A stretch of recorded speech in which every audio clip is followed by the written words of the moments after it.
All right, here we go.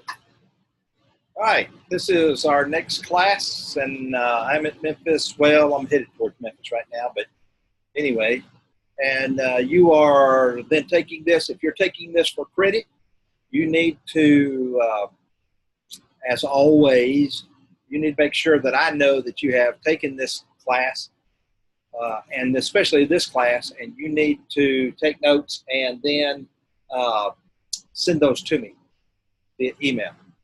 All right, so we're on page 319 in the book. We're talking about elders, and I'll tell you right now, I do not agree with everything that he says, but there's some good stuff in here, and we're going to notice those things then. And now he's talking about ministers, and his broad, go back and review this, his broad term for ministers, okay?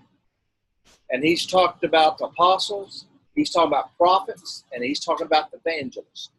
Now, he did say that all members of the church or of the body are ministers. He did say that, and I agree with that. That's right. Now, his idea of what an evangelist is an old-timey type of evangelist. He would say that he's one who does not work, hand me my drink, at a local work, but at kind of like a circuit preacher. He would work building up the church and converting folks, and that's what he did. I mean, that's what they did. If you look at and study Restoration movement in the early times, that's what they did for the most part. Very seldom did a preacher stay at one place. He might stay at one place and his family there, but he would go for months at a time. I tell you, J.D. Tamp, the Texas Preacher, if you'll read that book, that will show you some things there. He was a very blunt and individual, but he was a good man. And anyway,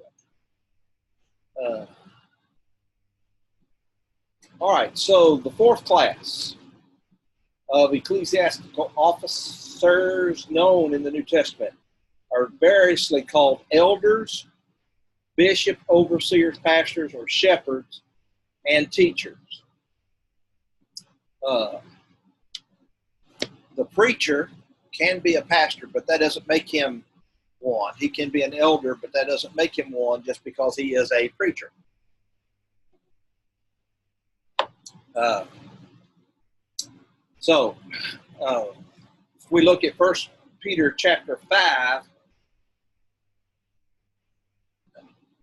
Peter talks about the elders which are among you I exhort, whom also an elder and a witness of the sufferings of Christ, and also a partaker of the glory that shall be revealed. Feed the flock of God, which is among you, taking the oversight thereof, not by constraint, but willingly, not for filthy lucre, neither as being Lord over God's heritage. Verse 4, and when the chief shepherd shall appear, he shall receive a crown. So here is the idea that if Christ is the chief shepherd then, and the elders are the under shepherds, therefore shepherd is a good word for this. I think it's involved with the idea of pastor too. All right, these three names, or these names then, not three, but these names, are all used to designate the same office, same class of office, as appears evident from a comparison and a proper consideration of the following pages of Scripture. Acts chapter 20 and verse 17, that's where Paul called for the elders at Ephesus, and he called them to Miletus, an island there. From Miletus he sent to Ephesus and called the elders of the church. They were come, he said unto them, take heed to yourselves to all the flock over which the Holy Ghost hath made you overseers. Feed the church of God, which he hath purchased with his own blood.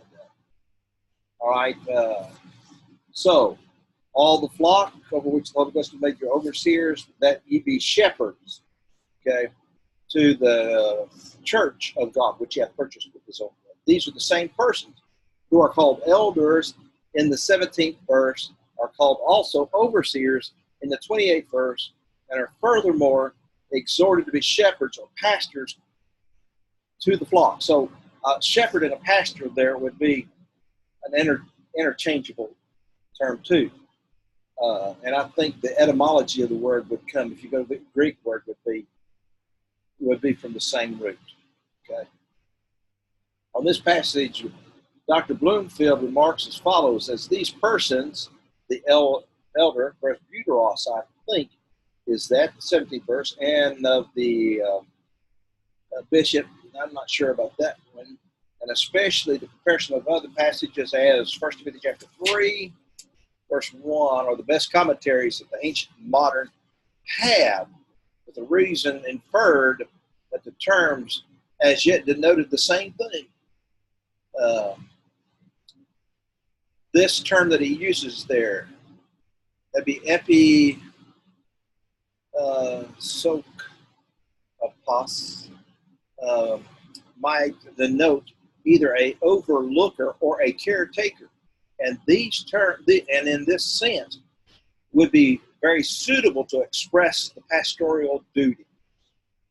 And first, in Titus chapter 1, verse 5 through 9, Paul says this to Titus: "For this cause let thy be in Crete, that thou shouldest sit in order the things that are wanting, and ordain elders in every city, as I have commanded you.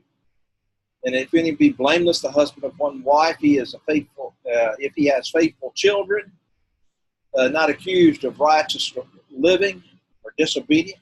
For a bishop must be blameless as the stewards of God, not self-willed, not passionate, not fond of wine, not quarrelsome, not one who makes money but by base means, but hospitable, a lover of goodness, sober-minded, just, holy, temperate, holding fast, sure word, as he hath been taught, that he may be able by sound teaching both exhort and to convince the opposers." I think the King James says gainsayers. And it's interesting that the elders then are the ones who are to stand up and convince and convict, exhort and convince the gainsayers then. So it is evidently Paul's intention in this passage to use the words elder and bishop interchangeably, and furthermore to indicate that every elder or bishop is an ordained teacher of the gospel. Okay? At least he must be able by sound teaching both to exhort and convince the gainsayer. And we need more elders that will stand up and do that very thing. Okay? Now, he does use 1 Peter chapter 5, verses 1 through 4. It talks about the elders and the fellow elders there, the witness, taking the oversight. I'm just highlighting those things that we've already read. And then when the chief shepherd shall appear. Okay, on page 321 at the top of the page, he says here again, the elders are exhorted to be shepherds of the flock of God and to take the episcopary or oversight of it willingly. So here is both Paul and Peter, okay, their estimation, and they were guided by the Holy Spirit, that bishop were officers of the same rank and order, and that they were severely both teachers, shepherds of the flock. All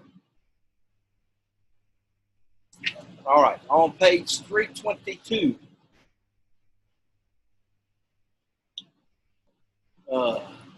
But why, it may be asked, should the same class of officers be designated by so different appellations? Is that right? Appellations? All right. The question will be answered by carefully examining the origin and historical usage of these several titles. Let us then consider them briefly in order. Now, let me also stop right here. Robert Taylor has a good book on elders. So does Bobby Duncan.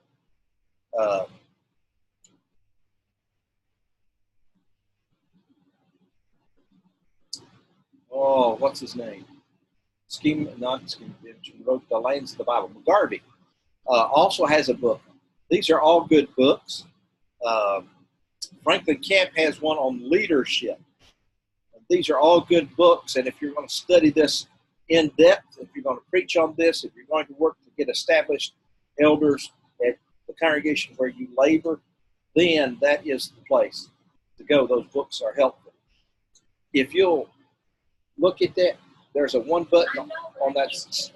If you'll do the one button on one side, look at up there. Let me see your legs in the way. That right there. Okay. See that silver? No, up. That right there. Okay. If you'll mash one side of that, that'll. There you go.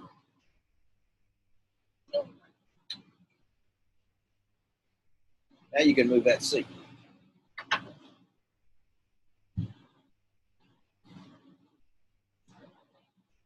Okay. I know that. All right. Elder then is an official title.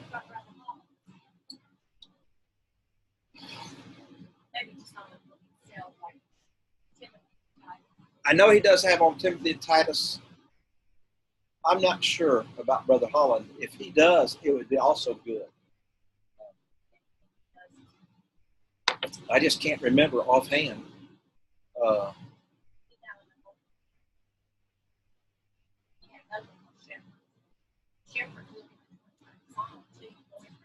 Yeah, but that's a different. Yeah, a Shepherd's Look at the 23rd Psalm is a good book too. Yeah, I think it's a very good book. It talks about then how a shepherd looks after his sheep, what he does, and so it is a very good book on the work of an elder. In that case, yes, there is a work, yes, that needs to be done. All right, so here is then the elder, an official title of Hebrew, or rather patriarchal origin. It goes back to the Old Testament then. The elders. Really, when you look at this, there was the 70 elders that came in then, and the Sanhedrin developed from this, and you can see all of that. They were to be older men. So it is then from a long line of leadership, okay? But wisdom is to be acquired only by age, and notice also he says, and experience. Just because a man is old doesn't mean he's got the experience. And hence we find that the sentiment has prevailed in all ages and in all countries that rulers, both civil and ecclesiastical, should be men of age and experience. All right, the Greeks had their old men, and he uses that, and their council and their assembly composed of old men. Romans had their senatus, as we have our Senate, okay? An old man, it's a compound word then, I guess. The Israelites had their, and he uses the Hebrew word, or courts or councils composed of men distinguished for their age, wisdom, and experience. Go back and notice when Jethro came to Moses and told him that he was going to not only wear himself out, but he was going to wear the people out. He judged every little thing. And Jethro then told him, make you rulers over 10. I think he starts with thousands and then comes down. But I started the other way. But anyway, there were leaders of the tribes. Yes. And a lot of times when you're reading that section, he'll call for the leaders. This would be the older men then of each tribe. It does not follow, however, that every old man should be an elder in an official sense. That is true. Okay? Sometimes more than mere age is necessary in our rulers. They must have wisdom and prudence and moderation, without which age is really of no value. And hence it is no doubt that the age of eligibility to the office of a bishop or an elder, we find nowhere defined in the New Testament. I understand that. But he's got to have this age, and he's got to have this experience. That man is old enough who has the wisdom that is profitable to direct in all things. Right, we'll get into that. He gets into each of the qualifications. In other words, you have faith in Christ and 65 years That's right. That's right. For the varied uses of applications of the word elder in an official sense among the Hebrews, the Egyptians, the Moabites, the Midianites, and he gives a list of people from. So this is not something just with God's people, it was with all people. And they saw the wisdom in this. I think it originated with God, and they saw the wisdom in this, and they made that application to their lives. From which passage it is manifest that the official sense of the word elder is derived from a primitive or patriarchal form of government under which every father or both a ruler and a priest. That goes back under patriarchal. Okay. Overseers is of Greek origin. It is used by the classical writers to denote, number one, any guardian or superintendent, a municipal officer one who was appointed to oversee and take care of the interest of some particular town or district. A viceroy or a magistrate sent to superintend the affairs of conquered provinces. It occurs 5 times in the New Testament. Acts chapter 20, verse 28, Philippians chapter 1, verse 1, Paul, Timotheus, the servants of Jesus Christ, to all the saints at Philippi with the elders, I think, and the deacons there. And then First Timothy chapter 3, verse 2, Titus 1 and verse 7, and First Peter chapter 2, verse 25. From all of which it is obvious that in its technical and official sense, it is used in the New Testament. It denotes simply an officer who has been appointed to oversee or superintend the interest of some particular congregation. Now, it is, and let me talk about this for a second too. In Titus chapter 1, he says, for this cause, verse 5, for this cause left I thee in Crete, that thou shouldest set in order the things that are wanting and ordain elders in every city. That doesn't mean that there were citywide elders and there were different congregations. No, what that means was there was one congregation in the city, and they were to set then from that congregation, they were to call men who met the qualifications and met those. It has nothing to do. And some people want to take that and say, okay, here are citywide elders. No, we can't do that. Okay? That's not what is involved by other passage. Every congregation needs that. Okay. The word bishop is but a corruption of the Greek, and he gives the Greek there.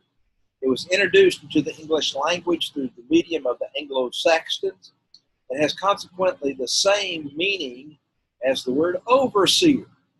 Okay? The word pastor is of Latin origin. It comes from the word pasco, to feed, and corresponds with the Hebrew principal noun, and I don't know Hebrew at all, and the Greek and the Anglo sheep shepherd or shepherd. The Hebrew word occurs in the Old Testament 103 times and is variously applied to keepers of sheep as Abel, Abraham's and Lot's herdsmen, Genesis chapter 18, and the sons of Jacob. That's when they went into Pharaoh, and Joseph tells them to call themselves shepherds. To God himself, in Genesis chapter 48:15, Psalms 23, verse 1, the Lord is my shepherd. It applies to Christ in Ecclesiastes 34:23 and 37:24, Zechariah 8, verse 7. Uh, I am the vine. Okay, that's not good. John 10, I think, would be a place then. To Moses and the leaders and the keepers of Israel in Isaiah 63:11. To the prophets and the priests of Israel, Jeremiah 3:15, 10:21, 17:16, 23:1, 2, and 4. And Ezekiel 34:2, 5, 7, 8, 9, 10, etc. This is an interesting one to Cyrus as God's appointed guardian and shepherd of Israel. Now, you've got to understand this was several years before Cyrus was even born. Okay? Cyrus, yes. This has to do with them in Babylonian captivity and coming back into Babylonian captivity. And that's how they got this to be done, because they showed Cyrus these oracles from God and said he was then to let these people come back, and that's why he did. Do what? Yes. To an intimate companion, one who eats and drinks with another. Proverbs, that's interesting how he doesn't give a chapter there with those two verses. Usually the chapter's in Roman numerals, and that would be 28:7 and then 29:3. The Greek word in the New Testament is used 18 times and is used to denote, number one, a keepers of sheep. Christ himself, and there it is in John chapter 10, verses 11, 14, and 16. John chapter 10 is an interesting chapter, and I am the door and I am the shepherd. Those are two different I ams. It's two different, some people want to combine them, but it's not true. They are two different illustrations. The elders of the church in Ephesians chapter 4, verse 11, some prophets, some evangelists, some masters, some teachers, okay? The verb then to be a shepherd to a flock occurs 11 times in the New Testament. It is applied to Christ in Matthew chapter 2, verse 6, Revelation 19:50. The Apostle Peter in John 21:16 to the elders of the church of Ephesus, Acts 20:28, and to the elders of the church of Pontus, Galatia, Cappadocia, Asia, Bithynia, 1 Peter chapter 5, verse 2. To the final victorious saints in Revelation chapter 2 and verse 27. And to Constantine, the ruler of the Roman Empire in Revelation 12, verse 5.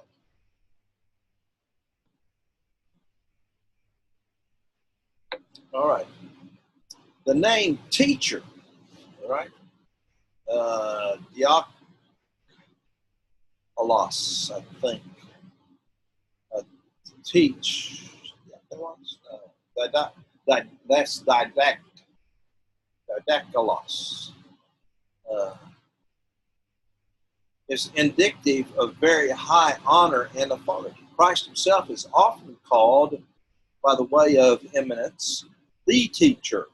Okay? The same title is given to Nicodemus. No man could do, let's see, he calls him a teacher. But in 1 Corinthians 12:28 and Ephesians chapter 4, verse 11, it is manifestly used to denote of the leading functions of the elder's office. Okay? And then he says, compare also 1 Timothy chapter 5, verse 7 and Titus chapter 1, verse 9. I think let me look at 1 Peter chapter 5, verse 17. That may be where the elder be worthy of. What did I say? Well, you can read it. It's 1 Timothy 5. I think that Proverbs is somebody must interject with that later. It is 13:20? Okay. It is that he that walketh with wise men shall be wise, but any fool shall be destroyed. So it's important. All right. And this is 1 Timothy chapter 5, verse 17. Let the elders that rule well be counted worthy of double honor, especially they who labor in word and in doctrine. Okay. Yeah, that's talking about elders. There's not a question about that there. Let's see. Well, now he's going to talk about so many titles are used to designate the same class of officers in the church. They are called elders on account of their superior age and implied wisdom and experience. See where I'm at? Okay. They are called bishops or overseers because it is their duty to watch over and superintend all that pertains to the edification and welfare of their respective congregations. And they're called pastors or shepherds because they all are required to have a shepherd's care over their several flocks. They are to watch for the souls as those that must finally give an account to God. And that's why that book, A Shepherd's Look at the 23rd Psalm, is a good book. Okay? They are called teachers because it is part of their duty to instruct. That is, they are to be apt to teach. But here in Titus, he told them to convince and convict the gainsayers. Their duty to instruct all those who are under their charge. All right? From the premise, then, we compare with sundry other portions of the scriptures. It is obviously the duty of an elder. So here's their duty. Okay, number one, to have a constant watch care over their representative congregations. Okay. Be shepherds to the church of God, which he hath purchased with his own blood, is one of the most solemn and impressive charge ever delivered to mortal man. I think we need then more constant watch care. And elders need to, without meddling, they still need to watch for the care of the people. I think that they don't. A lot of them I don't. think so. I think they're doing a lot of times the work of the people. Well, I think you're right. But they're not. But how do you do this? Watching for the soul. Yeah. You make sure that the education is done. You make sure the sermons are correct. You make sure that the church itself of God is set up as according to God's word. You make sure that that's done, that women aren't in usurping roles, and that all the children are being taught, and the women are having their little thing, and that's exactly what they do. They make sure that what you're learning and what you're doing is according to God's word. Okay. So if we're teaching correctly then, and we're doing the kind of teaching that we need to be doing. If you have a large congregation, I think it ought to be that whatever the adults are studying in context, I think the children should be studying so that they can talk at home with their parents and they hear their parents talk. So if the children are studying something in the Old Testament, the parents should be studying something. So we're doing things like he talked about what they're to be preaching and teaching. Oh, that's in our Bible class. Is that Sunday morning? Yeah, I think it is Sunday morning. But here's such things as modest apparel, what we're to be watching. Yes. There's a lot of different guidelines. All of those hot points, I think, need to be done. Also, I think it needs to be where you're reaching out, not only to the community, but they need to make sure that all those, like when you used to have that morning class on Wednesday for elderly people or people who could not come on Wednesday night either because of work or because of going out of town. We had that happen. And because the older ladies couldn't see at night or they were scared to get out in the dark. And that way that you're making sure that everybody has an opportunity to do the same things, and you would be teaching pretty much the same thing in the morning and at night so that people can get that being fed. They need to feed. It said feed the church of God, and you're feeding the church with God's word. And so you need to make sure that everybody is being done that way. Like you may have to go to the nursing home because you've got a member or a former member, a person who can't come to church services. Right. And you go over there and you have a little service with them.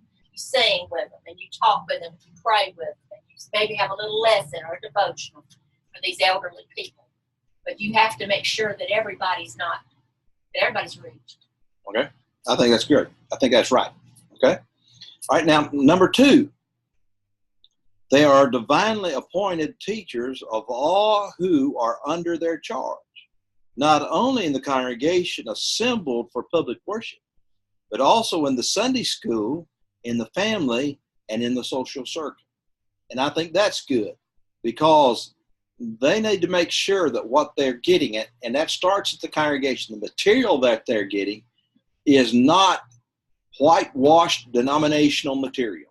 Right. I think it's also important that, especially when you've got larger congregations like where Ryan preaches in Jacksonville, and what we're trying to do is get those kids to lads to leaders and to exposure and to those places where those young boys can get up and do things for their own peers, and they're mama and grandma's not necessarily sitting out there watching them, so that they can get up there and lead singing and lead prayers and give devos and that sort of thing. All right. And he talks about every elder needs to be apt to teach, and I think that's so. We've got some elders who are not apt to teach. He must be able to hold forth the faithful word as he has been taught. And that may be the problem. He's not been taught it correctly. And so by sound teaching, he may both exhort and convince the gainsayers. I saw some elders, and I know of some, well, he's no longer an elder, but he had some ideas that were just not really good for the church. Yeah, and so, they need to be held accountable for what they're teaching too, what they have been taught. And they need to be in charge and not let somebody who's not qualified to be an elder up there telling them what to do. So there's more to it than meeting that laundry list. Right. Of being a husband of one wife and a good reputation. I like what he's doing here. He's talking about the quality and their duties and what they are to be doing. Now notice over here on page 327, he says then where there is a plurality of elders, there should be in every congregation only a portion of them to have labor regularly and consistent in word and doctrine. 1 Timothy chapter 5, verse 17. And that means full-time work, I think. In 1 Timothy chapter 5, I don't think that's what it's talking about. But whenever it becomes necessary, he must be prepared to feed the flock with the sincere milk of the word that they may grow thereby.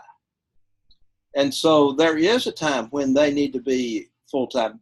But most of the time we think of our elders as men who are retired so that they can do it. But that doesn't necessarily mean that. No, but they need to know what they're doing. So when that preacher gets up or that young man or that visiting preacher or whatever gets up there and says some things, they'll know whether it's speaking the truth or not. That's right, because false doctrine just starts by just one step. Yep.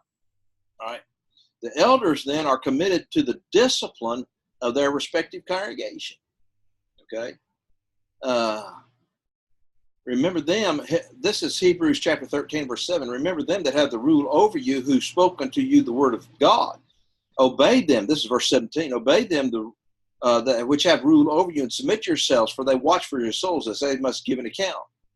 And again, Paul says to Timothy, if a man know not how to rule his own house, how shall he take care of the church of God? 1 Timothy chapter 3, verse 5. A bishop then must be a ruler. Now, a ruler doesn't mean that he stands up there as a dictator. There is a difference. You can't lord over God's heritage. All right. Not indeed a lord over God's heritage. 1 Timothy chapter 5. But as a wise, prudent, and benevolent parent admonishes, reproves, rebukes, corrects, and chasten his own beloved children. So in the Spirit of Christ must the elders of every congregation admonish, reprove, and rebuke without respect of person, all transgressors under their charge. And if by all means of reformation should fail, they must, with concurrence of the congregation, withdraw from every brother that walketh disorderly. They are in charge of that, but that doesn't mean that they are the only ones to do that. That needs to be a congregational-wide thing. Withdraw fellowship. He says, withdraw from every brother that walketh disorderly. And that's 2 Thessalonians 3:6. And that is true. I think the elders needed that happened. But understand for this. Steps that they have That's right. And when the elders say we are thinking this individual, whoever it is, we need to go see them. Everybody needs to go see them, contact them in some form or fashion, but I think go see them directly and try to get them to repent. Time on that. Yeah. Don't let it drag on. That's right. That's right. I had a wise preacher. He has gone on to his reward tell me to go to the Christian church and get a copy because they were good about taking their minutes and binding them in a hard copy. And a lot of times they'd give them to you. And I've got one it turned into the Christian church there in Murray, Kentucky. And just like you said, they gave this man 2 weeks to repent. They need to say, okay, we need to do this within this time, and do this within this time, or give well, the congregation 2 weeks. They gave, well, this is really before all that could happen. But they gave that man 2 minutes, called his name, gave him 2 weeks to repent, or they were going to withdraw fellowship. And he responded in the correct way to that. And see, if withdrawal works, then that's the outcome that's desired. Okay, it's not to get even. It's not to Spank. Yeah, well. Yeah, it's what it is to do is to draw them back into That's fellowship. Right. That's right. And have them right with God. That's right. See, this man that had his father's wife in 1 Corinthians chapter 5, when you look at 2 Corinthians chapter 1 and chapter 2, most people will tell you that Paul's admonishing the church to receive this man back into their good graces because he had repented. You remember when you were down in L.A.? Yes. Yes. Yeah, okay. And they were still withdraw fellowship from him and hadn't done all the steps. I mean, I know they didn't have elders, but once they went out there and talked to him, he repented and became faithful again. Several of us went there. Patched up his marriage and was good for his children, and it's been wonderful ever since. Yes. The elders then of every congregation are divinely appointed shepherds, teachers, and rulers.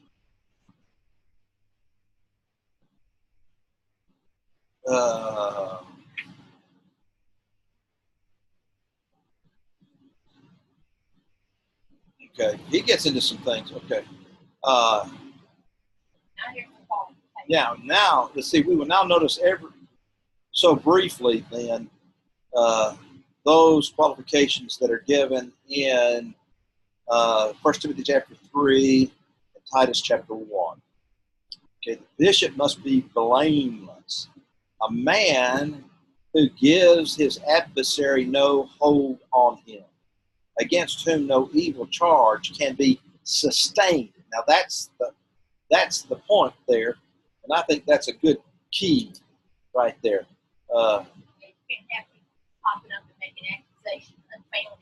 That's right. They may make those, but the investigation will show that they're unfounded. Okay, the husband of one wife. Now, folks, this has been,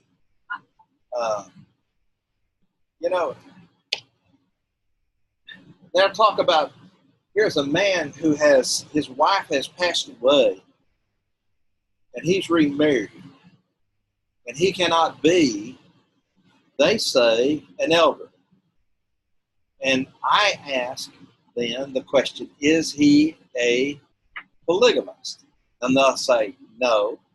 Then he can be an elder. No, because he's not the husband of one wife. But if he's got more than one wife, isn't he a polygamist? Yes. And so they're not consistent. Okay? And so I think Apologetics Press has a good answer to this idea, and he does. It's the tense of the verb. Yes, he gets into some of this, and I want to deal with this because he also talks about a man doesn't have to be married. I think this is where he does that. Yeah, there's celibacy. These words, considered abstractly, would seem to imply that either celibacy or polygamy disqualifies a man for such an office of bishop. But there are some reasons which seem to imply that the latter only is intended.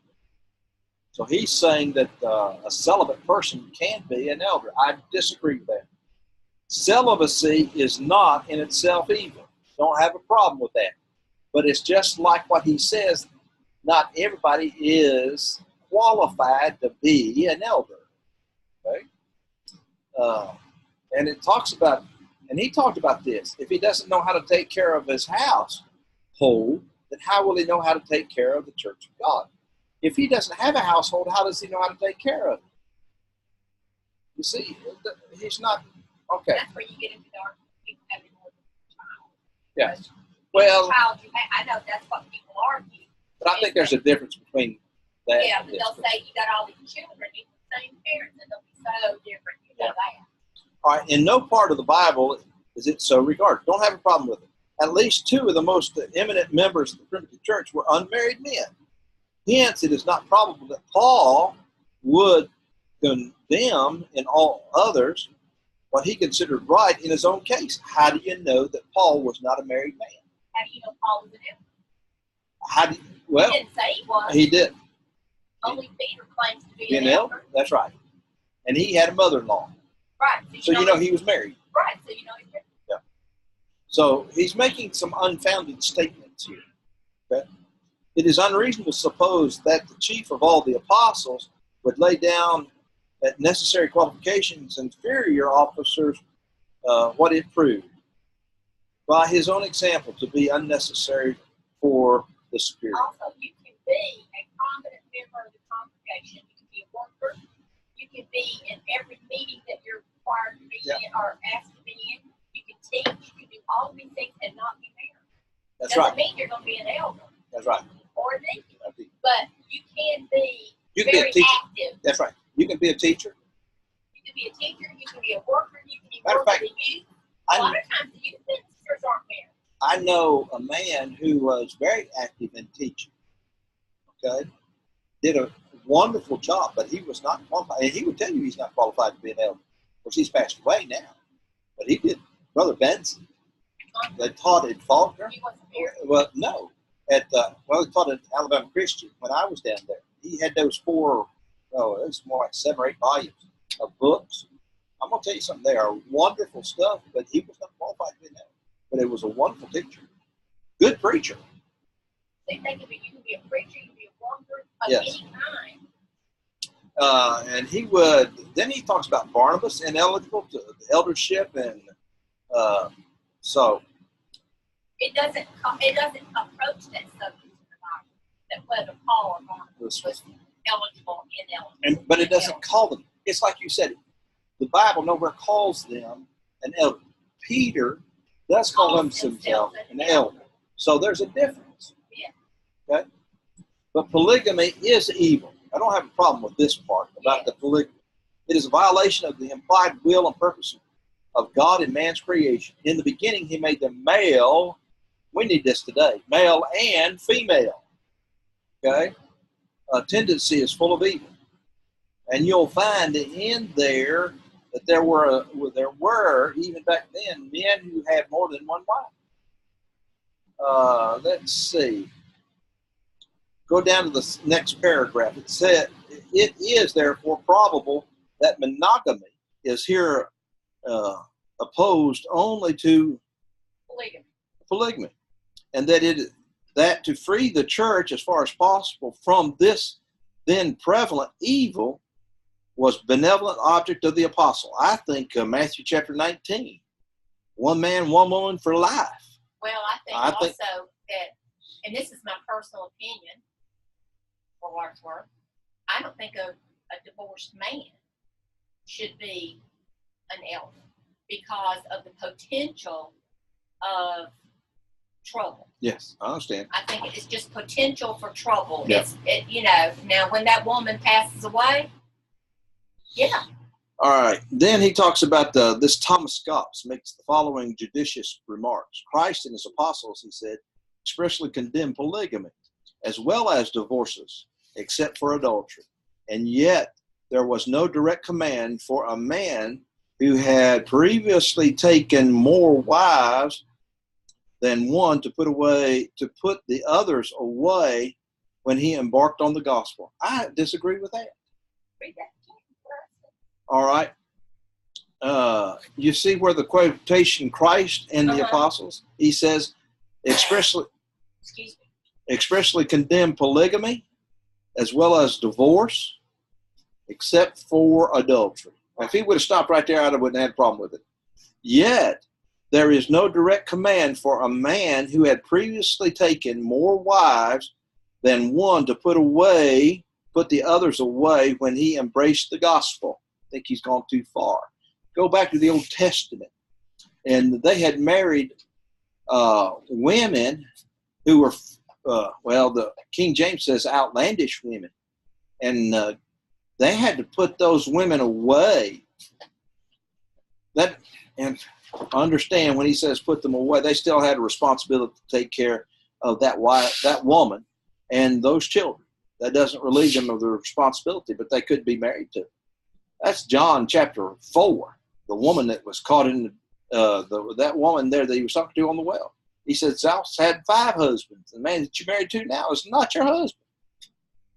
And so I disagree with this. Such a requisition might, in some instance, have produced a very bad consequences in domestic life and increased the opposition of the civil powers to the preaching of the Christianity. They had enough problems. I think what the Bible teaches is monogamy, and So what is he saying? And what he's saying was, if you got more than one wife, you kept her.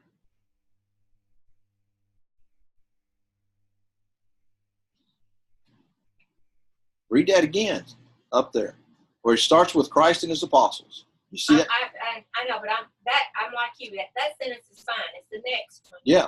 That I'm trying to understand. Yet there was no direct command for a man who had previously taken more wives than one to put the others away when he embraced the gospel.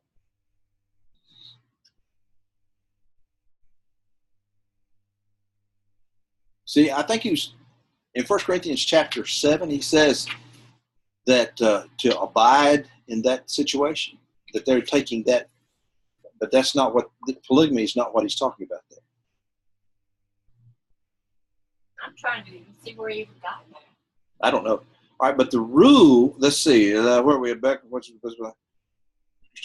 But the rule that no man, however qualified in other respects, should be admitted into the pastoral office who had more than one wife, or who had put away one and had taken another, tended to show the unlawfulness of polygamy and divorce on frivolous pretense, and their inconsistency with the Christian dispensation, and concurred with other things to bring them into a total disuse into the Christian church, yet without violence and confusion. I think what he's asking for is confusion. Yeah, because it's like he said one thing and then said another. Yeah, he's saying that they can't, if you polygamy, you can be a polygamist, remain in the church, but you cannot be an elder. That's what he's saying. Oh, okay. But polygamy itself, it said he called it evil. He's an evil. He did. And he even said that divorced men shouldn't be elders. That's right. Even if it's legitimately a divorce, and he's legitimately remarried. And that, understand now, when he was doing this was in the 60s, late 1860s. So divorce was not like it is today. Okay. All right. Number 3, he's talking about vigilant. This is also 2 Peter chapter 1, verse 5 there. Besides this, give all diligence, add to your faith virtue, and virtue knowledge, temperance. Vigilance is also one of those Christian graces. Yes, it is. So all of these are for the Christian except for one. The husband of one wife. That's right. All right, the vigilant. The bishop then must go to sleep. Must not. Yeah, must not go to sleep as a drunkard. He must be watchful. Now, does that mean he could drink a little bit? He must be watchful and regard both of himself and the congregation. I always thought vigilant meant courage, military courage. Not even ever watchful. Yeah. But nothing to do with alcohol. Yeah. All right. Sober. Now, this means well. I thought this was like serious. Well, sound and well-balanced mind, possessing a large amount of good common sense. This qualification will often be brought into requisition. And yes, it is being sober-minded. Yes, in other words, don't be a foolish person. That's right. That's right. Of good behavior. He should be a man of good manners, chaste, courteous, polite in his wholesome demeanor. A man of slovenly, rough, and brutish manner should never be made an overseer of the Church of God. And I think that's I think he needs true. To be a gentleman. Yes, I think that's true. I think that's what he That's was just like they're that's making why fun. I think that when you talked about that no longer is an elder, Yeah. but has some weird ideas, he was not a culture acting person. I would agree with that, but yes. Now, our vice president will not be in the presence of a woman privately. Without chaperone. That's right. And I think that is being sober, being vigilant, and being of good behavior. Yes, I think he's being a good gentleman. Yes. He's thinking of himself and her. And not only that, but his family. And his family. Yep. And really now, the country. Yep. The office that he holds. All right. Hospitality. Good behavior. Did we notice good behavior? Yes. You read the whole thing. All right. Given to hospitality. Our word hospital comes from this word. Yes. Okay. He should be a lover of strangers, a man of the same spirit as the Good Samaritan, always ready to pour into the wounds of the bleeding and suffering humanity the oil and the wine of the gospel, especially to receive into his house and entertain any and every stranger that is in want. Now, I understand things are different today than they were back then. No, but I think he needs to entertain the church. Yes. A few people at a time. Right. And I think he needs to do that. Right. I think so too. Sister Taylor said that she thought the wives of elders were the ones who are supposed to do the late days. Yep. And not the preacher's wife. I don't. She's saying the elders' wives need to do that? Mm-hmm. Okay, I don't have a problem with that. All right. One reason is because the preacher's wife might be new to the congregation, but the elders' wives should have been there the whole time. Yes, and they should know the congregation well enough to know what they need, what those women need. I'm not saying the preacher's wife should help. Of course, she should. All the ladies in the congregation. And maybe she would be one that was right in there with them, working. Well, they might ask her for her advice on who to get. Or she may have a special skill. And they may say, all right, here's what we need. Do you know somebody who can teach us these things? Or she may have a special skill that would help with the entertainment facet of that. Yes. But don't ask her to do it all and then condemn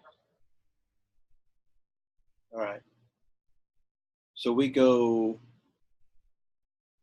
to... We start at 6. Yes. We go to 20 till, right? 50 minutes? Well, we've already passed that. A minute. 60 minutes. We do 110 minutes. 100 minutes. 100 minutes. Okay, that would be an hour and 40 minutes. Okay, so we've got 40 more, right at 40 more minutes. Okay. So he needs to be then apt to teach. He should have, and this is good too, he should have an accurate and a comprehensive knowledge of the whole scheme of redemption. And he needs to be able to communicate that. That is part of teaching, to be able to communicate that. Well, that's part of watching for the souls of the congregation. See, and that's something you can't defend. And that's what he talks about, and be able to communicate to others. It is a necessary qualification for every elder, bishop, or overseer. Now, notice something. If he needs to be able to get this over to other people. He needs to know, because when you take personal evangelism, there are certain ways and certain things that you need to do in a certain order to get that person then to understand some things about what they did in order to be saved. And there's some wisdom in that. And this wisdom, then, there's wisdom in teaching. You've got to teach 1 + 1 and get that down, and the fractions and that type of thing, before you can get into algebra. There is a process, and teaching is a process, and they need to know this process then. Whether they have any formal teaching or not, I'm not talking about that. I'm talking about these men need to be, and hence an order of merely ruling elder is not an order of the apostolic church. Every elder is officially a teacher as well as a ruler, and consequently he should always be well qualified for the full and faithful discharge of all the duties of the twofold office. And I think he's right. The elders need to be feeding the church. And a lot of times we find that the preachers nowadays are doing the feeding, and not given to wine. A bishop should not indulge in the habit of drinking wine or any other kind of intoxicating liquors. This is true. I'm not just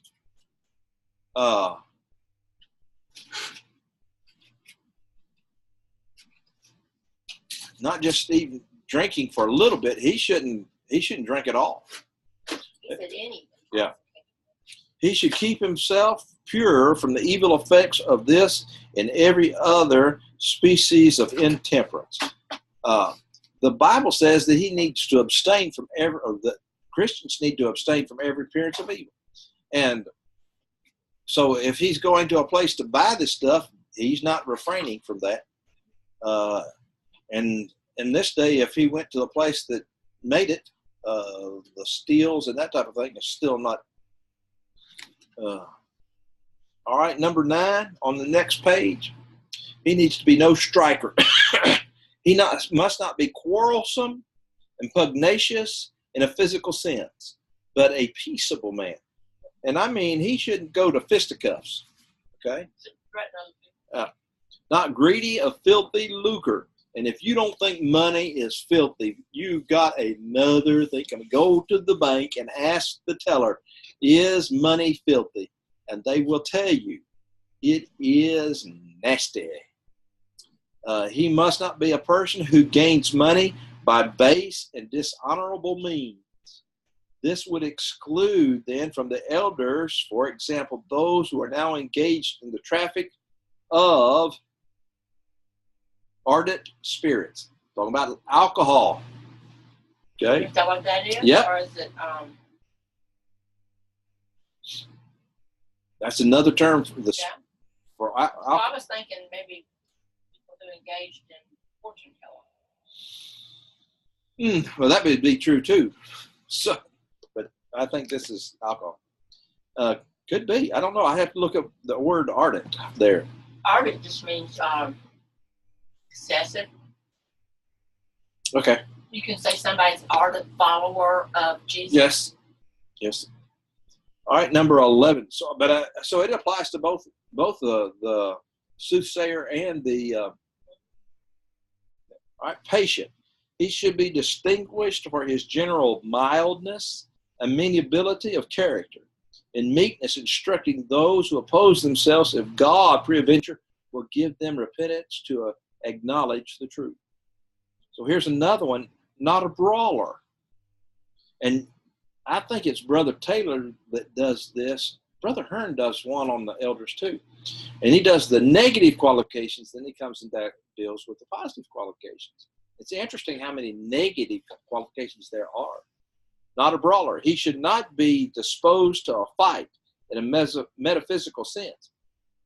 He should not be captious, not given to strife and debate, not too tenacious of his own rights, but quiet and peaceable, and in the spirit of the great apostle, while contending earnestly for the faith which was once delivered unto the saints.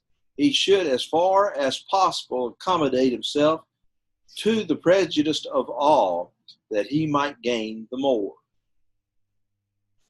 Not covetous.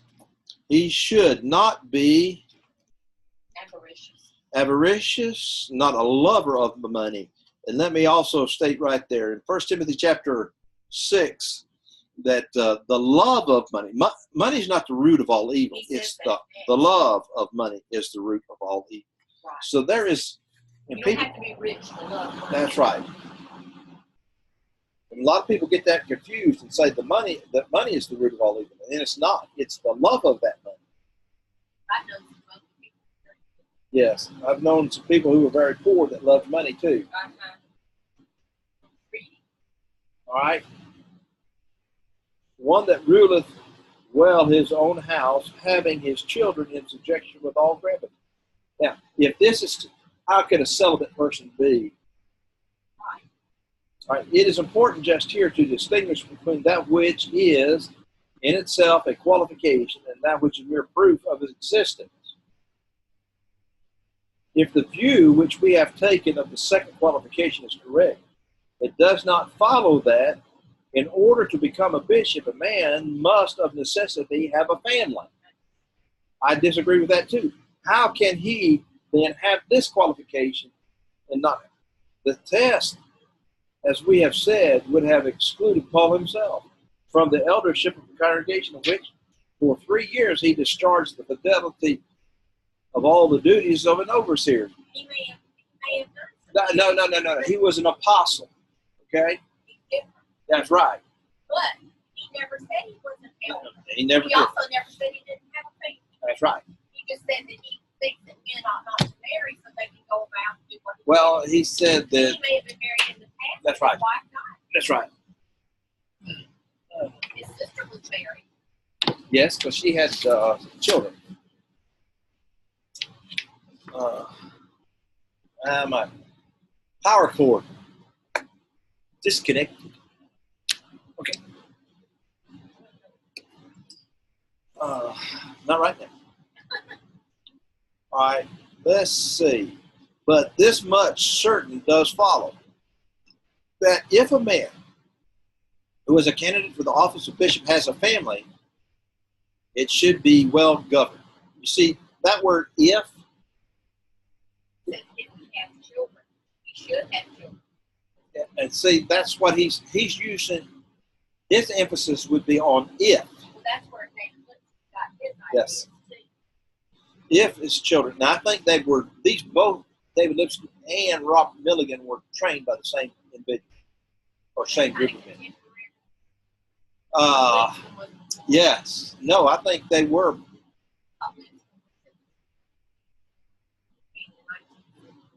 He died then. Well, he died. This man was writing this book in 18. Yes. All right. Lipscomb died in early 1900s. Oh, okay. So they were contemporaries. Yes. That's why I say. That's why that was a pervasive thought. Yes, they could have been trained by the same. You got to see where they're coming out of. But by being trained by the same individual, you can see why they're being taught. And if they came out of, if that person even came out of Catholicism where they had priests who weren't married, then they're going to be, if they're going to have to give up that thought to get into the. Let's see. And if he has children, then indeed they should be brought up in the nurturing and admonition of the Lord. The bishop were chosen from among the old men, and of course they generally had families. He's generalizing here. And their qualifications, their qualifications for instruction, care, and government of the congregation would be most apparent from the manner in which they had educated their own family. It was a maxim with Confucius, the great Chinese philosopher. He who knows not how to govern and reform his own family cannot rightly govern and reform a people. That's true. You know, the most perfect parents are people who do not have children. They can tell you how to raise their children. That's why a lot of preachers, young preachers, get into a lot of trouble when they try to teach on how to train your children. You never had children. You don't come up here and tell me how to train children. You have children, and then tell me about it. And a greater than Confucius has said, if a man know not. Yes, I'm.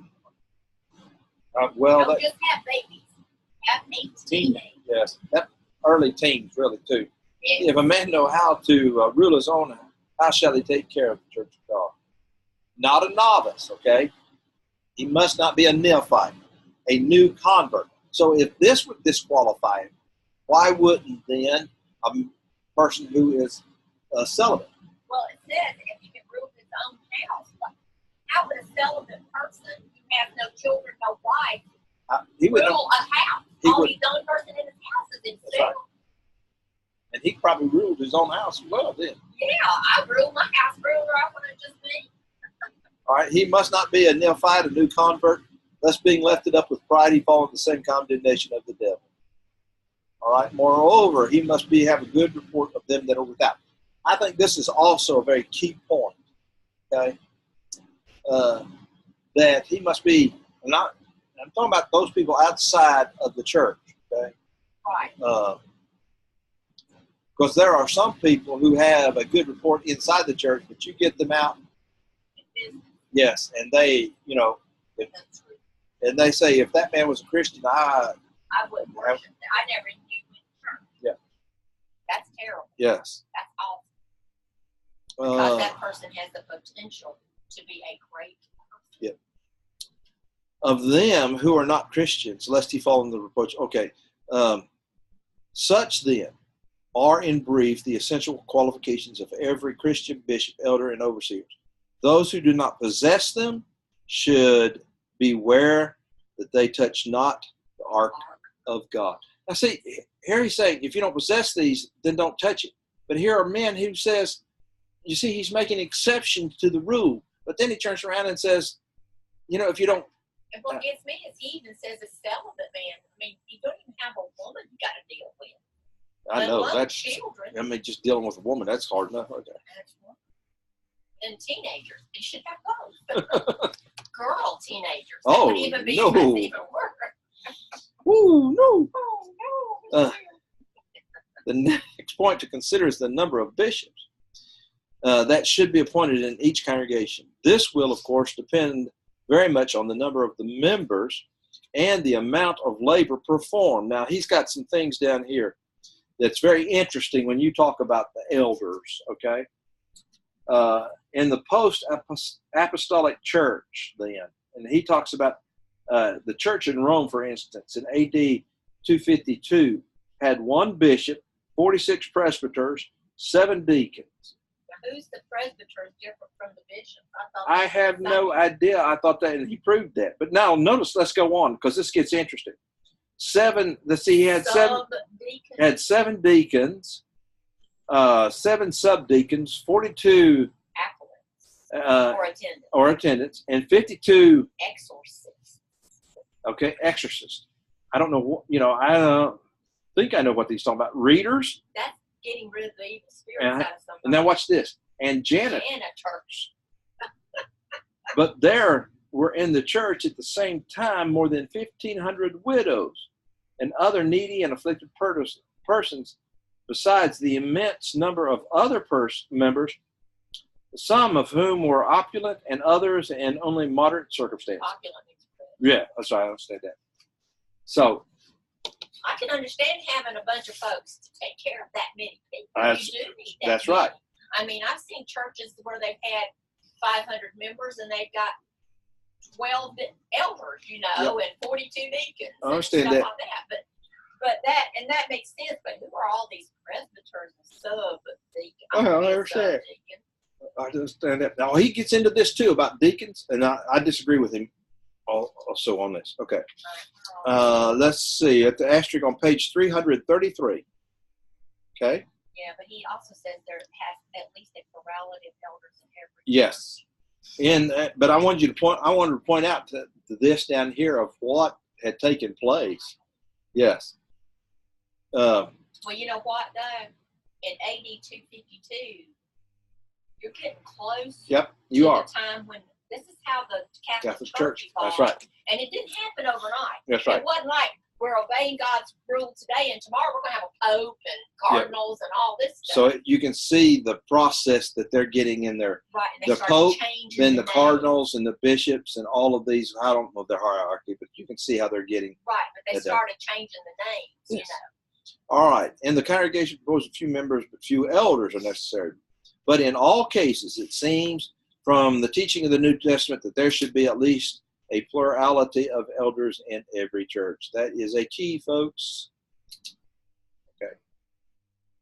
And then he gives Acts chapter 11. 29. And there he sent it to the elders. Acts chapter 14:23, they ordained elders. Acts chapter 15 and verse 4, the church, the apostles, and elders. Acts 20 and verse 17, he called for the church, elders. And Philippians chapter 1 with the bishops and the deacons. And then he goes on, 1 Timothy chapter 4, 14, the hands of the presbytery, that's plural, and the aged men or the elders. All right, 1 Timothy chapter 5, verse 17, that the elders rule well. Elders, plural. 1 Timothy chapter 5, ordain elders in every city. James chapter 5, verse 17, or 14, I mean. Is any sick among you? Let him call for the preachers. No, it's elders of the church. That's right. Call for the elders. 1 Peter chapter 5, then. The elders which are among you, I exhort. So it is apparent that in every congregation there was then. Well, Peter's making a statement. If you rephrase that, like he's saying there's more than one elder, and I just happen to be one of them. Yes. All right. And he talks about an exception. Oh, let's deal with this too. Only apparent because he's going to. Where are you? On page 334. At the bottom. After 1 Peter chapter 5, the next paragraph. Yeah. The only exception is the rule found in Revelation 1st, 2nd, and 3rd chapters, where each of the 7 churches, pro-counselor Asia, or pro-council Asia, is represented as having but one angel to preside over it. I don't think that's what he's talking about here. That's a messenger. This title, yes, is a difference between angel and elder. That's right. This title is by some supposed to denote a presiding bishop of each church. I don't think it does. I think you're taking on yourself too much. And hence, it is that these chapters are often cited to prove that the episcopal form of church government is prevalent in the churches, even the apostolic age. But in reference to this matter, it is enough to say that, number one, that we should be very cautious not to give any word or passage in the Bible a meaning which is manifestly in conflict with the plain and obvious meaning of the other passage. We're getting to hermeneutics here. I agree with you. Yes. The Bible, that's hermeneutics, okay? You need to learn that basic hermeneutics. The Bible is a unit, and every word of it must be interpreted in light of every book, every chapter, and every verse in both the Old and New Testament. Number two, it is especially important to observe that this rule in interpreting those books which are confessedly symbolic, and Revelation is symbolic. The language of symbols is short for shorthand writing. Okay. Number three, that in symbolic language, it is very common to put one for many, an individual or a class of a species for a genus. And he gives some things there, and we'll not get into that, but that's true too. That is giving one part of speech, like he that, and they believed, and it's talking about the whole plan of salvation, not just they believe. It's a synecdoche. It's a part for the whole. It is therefore most probable that the name angel is used in a like manner in the 1st, 2nd, 3rd chapter of Revelation to denote simply all the elders who were then presiding over several churches of Asia. Yeah. I think that gets into the idea that they ruled over territories. And that's what I told you in Titus chapter 1, verse 5 there. That's not true. Okay. They didn't rule over certain areas.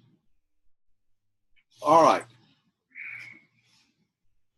On page 337, you see the 1, 2, 3 right there? Yes. That the elder's office is to continue while the church then continues is evident. Okay, you remember how he said the apostolic ages were, the apostles were not continuous and prophets were not continuous? Yes. Okay, that's what he's saying here are the continuous offices. Okay. And this is one of them. Yeah. Okay, that of an evangelist continues on. Right, apostles and prophets weren't needed once the written word. That's right. From the fact that elders will always be needed in the churches. Their work is perpetuity, yeah. And hence, so also is their office. Not created a body without giving it the necessary members. Number 2, from the fact that no church in primitive times was regarded as complete, excuse me, incapable of sustaining itself without elders.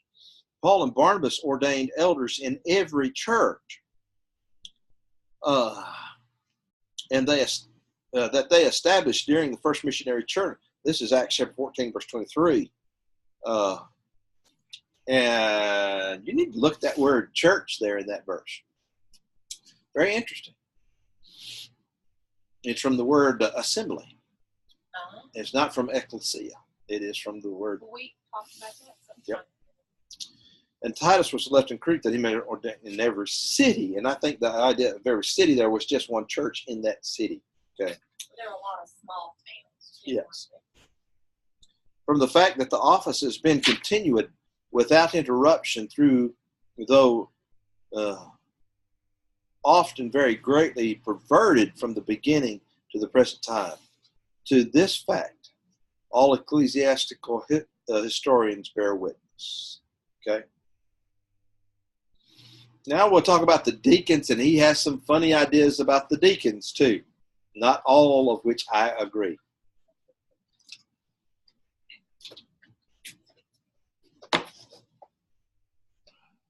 Okay.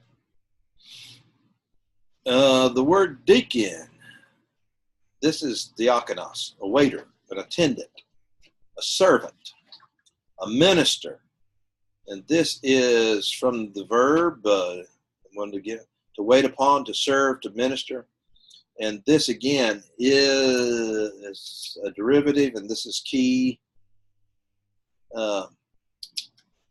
from then to run, to hasten. The radical idea is therefore active. Now, what underline that active service? Okay, and that would be a key too. Not unactive service, but active service. So a deacon needs to be one who is working, not in name only.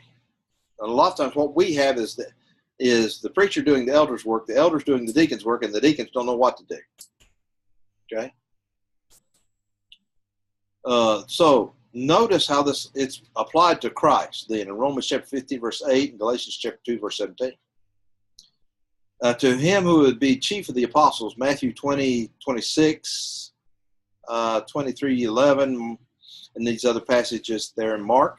To any of all the apostles, 1 Corinthians 3, 5. To evangelists, Ephesians chapter 4, 21, Colossians 1, 7.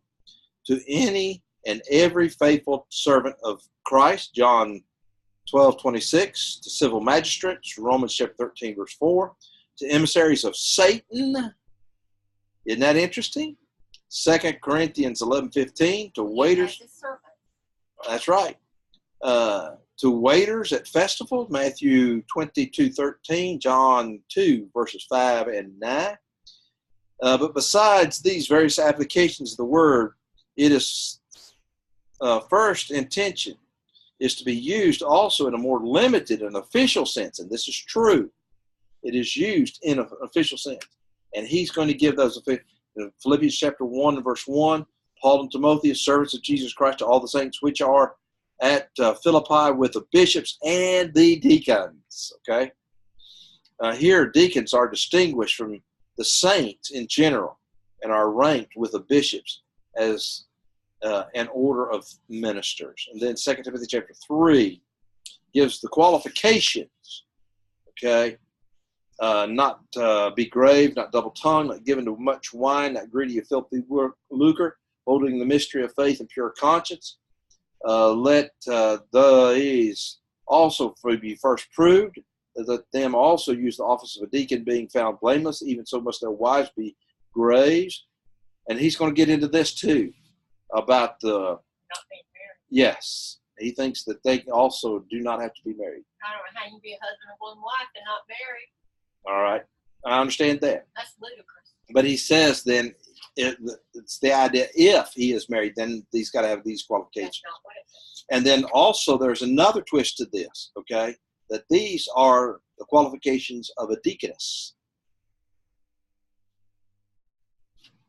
I know that's what the denomination. Yes. Okay. You can't be a husband and be a woman. Okay. Let the deacons be the husband of one wife, ruling their children and their own house well. And for they use the office of a deacon well purchased to themselves a good degree and great boldness of faith in Jesus Christ. This passage, Paul associates deacons with bishops as a distinct order of ecclesiastical officers. Like the elders, they must first be proved, and then they are permitted to officiate as ministers of the church. Those who perform the office of a deacon well are assured procure for themselves a good standing place with much confidence in the faith. These passages therefore prove beyond all reasonable doubt that the deacon be a deacon of the primitive church were a distinct order of Christian ministers. And he's going to say some things in here that are real interesting. First of all, that the elders shouldn't be in charge of the budget. It is the deacons who are in charge of the budget. But the elders are in charge of spiritual things. Yeah. Find out how many times they say that, but then they'll take the oversight of the physical things. But he says that the deacons need to be in charge of the budget, not the elders. Interesting concept. I think Elders oversee everything. Yes, I understand that. And that means they oversee the work of the deacons. It's right. So if you appoint a deacon in charge of the educational part, then you're going to make sure he's going to do. You make sure what he's chosen has come by you at least. Yep. Or that you know this man well enough to know that and you talk about it. You have meetings to where you say, we're not going to order stuff that has Jesus married Mary Magdalene. Well, or whitewashed. And when I say washed, yeah, what denomination? There was a time when the church was using stuff like that. They would just take some of the denominational material and just kind of cleanse it up a little bit and use it. I remember when they ordered some by accident in Monroe and they didn't realize what it had in it. Yeah. So you have to be careful. That's right. With these bookstores because they appeal to all kinds of. That's right. But what was their rank and what was their duty were they required to discharge? Okay. And then he's going to Acts chapter 6, verses 1 through 7. Now, the Bible does not call these deacons, but everybody uses it. That's right. Example, that's right. because they were ministers. No, they didn't call them ministers because servants, disciples. That's right. What they were doing was tending to the needs of the congregation. That's right. A certain group of the widows, right? Yeah. All right. From this narrative, then it appears, number one, that it was made the duty of these men to attend simply to the secular wants and interests of the congregation. It is true that the neglect of a particular class of widows was the immediate occasion of the appointment, but surely no one would thence infer that they were officially restricted to a particular case, which suggested the necessity of their appointment. That in case of further neglect by the congregation, it would be necessary to appoint others to feed the Hebrew widows, others to clothe the naked, others to wait on the sick, and others, again, to minister to the wants of the elderly, okay? This would be multiplied officers and offices and officers rather too fast for even the most visionary. The historians were recorded as facts, not as insolent abstractions, isolated abstractions, but rather as an exponent of a great principle. I'm having trouble seeing. The fact is a simple one, but the principle involved is very broad and comprehensive. It embraces all that pertains to the secular business of the church. Those who feed the widows must have under their control the treasury of the congregation. See? They wouldn't have to have, I disagree with that, because you could say that when the elders set the budget, that they have X amount of dollars to do this work, That's whatever right. this work is. Like, you know, you have $500 to do this, $100 to do that, $1,000 to do this, you know, whatever it is. Then they can give them a budget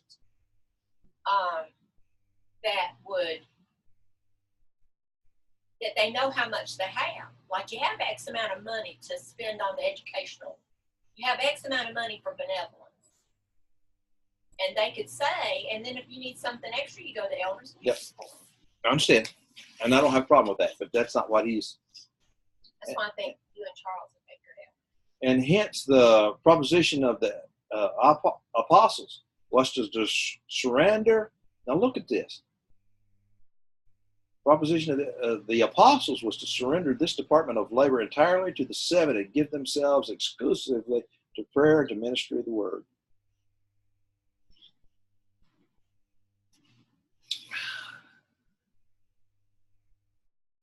All right. But the apostles, Paul, took the money that was gathered and went to the poor churches of Judea. Yep. And he took it, him and Barnabas. But they gave it to the elders. Right. But The elders made this. So they weren't just solely into prayer and that That's was right. it. They actually made sure that these people had their physical needs met. That's right. And why would Paul say, let there be no gatherings when Right. I come? That's right. He wanted it done on a regular basis. That's right. That's right. All right. To wait then on the secular concerns of the church was therefore the limit of their official duties. And some people even say that this is, you give the elder a work. When he finishes that work, or the deacon.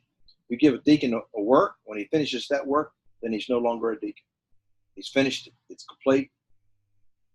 But it would never be complete if you give him correct work. I understand that, but it's You know, like. you tell him he's in charge But of here's even the building or the grounds. The grounds in the building are always going to need tending. That's right. And here are the widows. And if they're The widows are going to always need help. All right. They're always going to be until they marry again. They would always all right, be but there's always going to be either new widows or Right. whatever. So right. There's always going to be children that need to be educated. That's There's right. always going to be a Bible class. There better be a Bible class. all right. Or you're going to be in trouble. It conferred no authority whatever, either to teach nor to preach in either the public or the private assembly. The elders must all be apt to teach, and every evangelist is required to preach the word. But in all that is said of the deacon in the New Testament, there is not given a single intimation that either teaching or preaching is part of their office. And I disagree with that, because all Christians are to be apt to teach. Okay? And uses that terminology. Not only that, why would you put a man who's not apt to teach in charge of the educational? Well, I think he gets into that he gets into this. I mean, he's not saying only the elders are supposed no. to He really gets in. He says that they need to be teachers.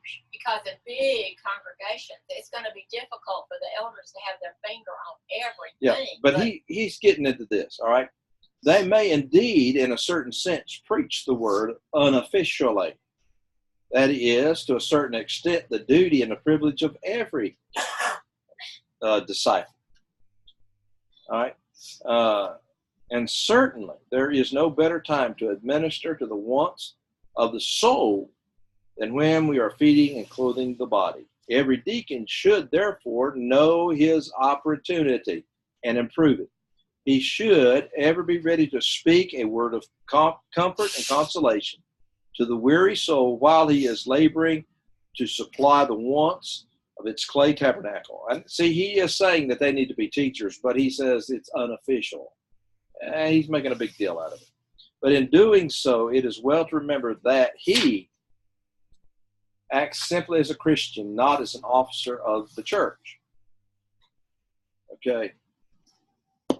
From this premise, we also learned that in order to be eligible for the office, every candidate must possess 3 of the following qualifications.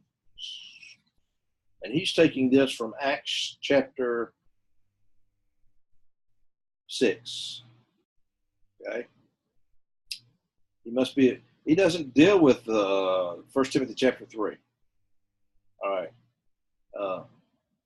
From this premise, we learn must be number 1. He must be a man of honest report. That is, he must have a good reputation and well-attested character, both in the church and out of it. And I think that's true. He must be full of the Holy Ghost. So that is its fruits: love, joy, peace, long-suffering, gentleness. And that shit is the fruit of the Spirit, not fruits of the Spirit, by the way. Fidelity, meekness, temperance, and or characterize his entire demeanor. He must also be full of wisdom and distinguished, of course, for his prudence and other practical virtues which are necessary to the proper discharge of his office duty, official duty. For if a man cannot manage his own temporal affairs, how can he take care of the house and treasury of the Lord? Right, but all this is but a summary of what Paul says the qualifications of deacon in the 3rd chapter of his 1 Timothy letter. Okay, it is not probable that the number 7 is given here as an essential element of the deaconate. The number of deacons, like that of the elders, should no doubt vary according to the various wants of the congregation. So we would judge from all data furnished in the New Testament. But nevertheless, many of the primitive church followed strictly, in this respect, the example of the mother church, and to supply the deficiency of the diaconate, they appointed subdeacons. Okay, so they had 7. Then they would have these other people too. They just changed the name, but they were supposed to be deacons. Because the church in Acts chapter 6. That leads to others. Yes, I understand. In the Church of Rome, for example, about the middle of the 3rd century, there were only 7 deacons. And we noticed that. And the number of elders was 46. That's a lot of help. Yeah. Now watch what he says. All right, the deaconate of the primitive church was not confined to male members. Deaconesses were also appointed to attend to the wants of the sick, the needy, especially of their own sex. All right. It is evident from Romans chapter 16 and verse 1. Now, notice Romans chapter 16, verse 1. Okay. And some Phoebe, our sister, who is a servant. That's right. They understood all right, those who translated, those who revisioned the King James Version. Now, understand, what we have here is not the original, all right? It's an 1888 revision of that, and maybe even later than that. But they all understood that she was a servant, not a deaconess. So if you have a translation that says she is a deaconess, I would be very careful of that translation. Right? She was a servant, and there she was not. And we've already talked about the official office of a deacon. It's got to be the husband of one wife. And she was not the husband of one wife. Okay? In 1 Timothy chapter 5, verses 9 through 15. And that's talking about widows of the number. And I think that's just like Acts chapter 6, that there was those in need. So he gives the qualifications. If a widow then meets these qualifications, and there's family, if any have taken, provide not for his own, he's denied the faith and is worse than an infidel and this type of thing, that's in that context. Okay. Well, my Bible has a note out the side called Devout Women. Yes.